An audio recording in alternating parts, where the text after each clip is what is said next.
Welcome to my YouTube channel. I'm sure now you know the name of my channel because you watch my videos every day. Yes, its name is Abid Hussain KK. If you haven't subscribed to my channel, it's the right time to subscribe it as you can get all my videos. Today we will learn about the use of there, not in the present but in the past. आज हम there का इस्तेमाल सीखेंगे लेकिन present में नहीं, past में। Present का इस्तेमाल हम सीख चुके हैं। अगर आपने वो वीडियो नहीं देखी तो अभी देख लें, जिसमें इज़ और आर लगता है देयर के बाद, और इसमें लगेंगे वाज और वर क्योंकि ये पास्ट में है। जैसे इसकी बैग में 4 किताबें थीं, इसकी बैग में 4 किताबें थीं, तो किताबें ज़्यादा हैं इसलिए यहाँ पर लगेगा देयर के बाद वर।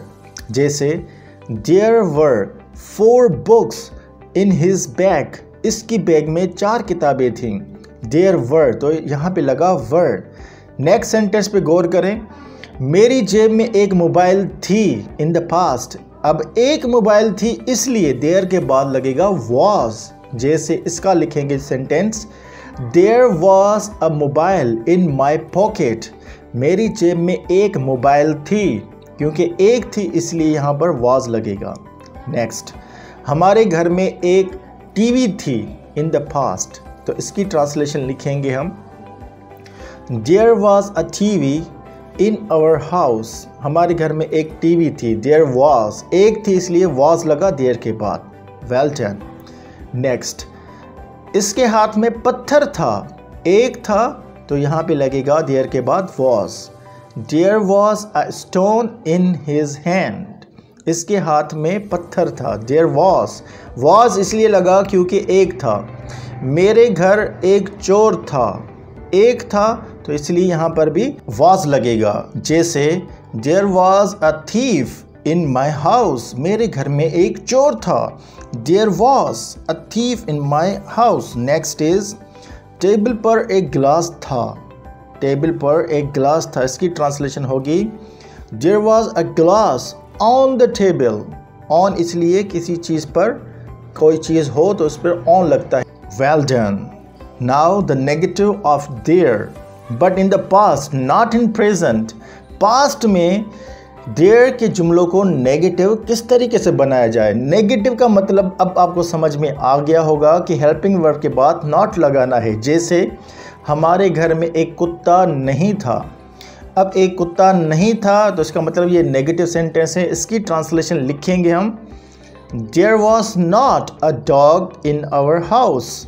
हमारे घर में एक कुत्ता नहीं था, तो नहीं की वजह से यहाँ पर हेल्पिंग वर्ब के बाद लगा है not, there was not. Next sentence is, इसकी बैग में पेंसिलें नहीं थी, पेंसिलें ज़्यादा थी इसलिए वर लगेगा और वर के बाद नॉट लगेगा क्योंकि ये सेंटेंस नेगेटिव है। जैसे there was not pencils in his bag. Next is, table पर गिलास नहीं था। इसकी ट्रांसलेशन होगी, there was not a glass on the table, there was not a glass on the table. Well done. Now the interrogative of there. There के जुमलों का अब सवालिया कैसे बनाएं। सवालिया का मतलब है कि सवाल पूछना। जैसे, क्या आपके घर में बिल्ली थी? एक थी तो वाज पहले और देयर बाद में, क्योंकि इसमें आप क्वेश्चन पूछ रहे हैं तो इसकी ट्रांसलेशन होगी, was there a cat in your house. क्या आपके घर में एक बिल्ली थी? Was there a cat in your house? Next sentence is, क्या आपकी जेब में 2 मोबाइल थे? क्या आपकी जेब में 2 मोबाइल थे? ज़्यादा थे इसलिए वर्ड लगेगा। Were there 2 mobiles in your pocket? Were there 2 mobiles in your pocket? क्या इस किताब में 10 असबाक मतलब सबक थे? ज़्यादा हैं तो इसलिए वर्ड लगेगा इस सेंटेंस में भी। Were there 10 lessons in this book? क्या इस किताब में? Were there. Well done. Now this exercise for you.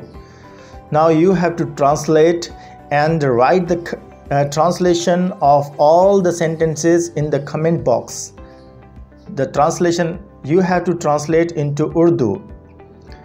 इनको उर्दू में ट्रांसलेट करके कमेंट में बताएं इसकी ट्रांसलेशन क्या होगी। ये तीनों सेंटेंस लिखे हुए हैं, आप बताएं कि इनकी ट्रांसलेशन क्या होगी। उम्मीद है 3 नहीं बल्कि आज तो 5 सेंटेंस दिए हैं ताकि और अच्छी प्रैक्टिस हो आपकी। तो ये 5 सेंटेंस हैं, अच्छी तरीके देखिए और उनकी ट्रांसलेशन कमेंट बॉक्स में लिखें। If you haven't subscribe to my channel once again, so subscribe and hit the bell icon as you can get all my videos. Thanks a lot.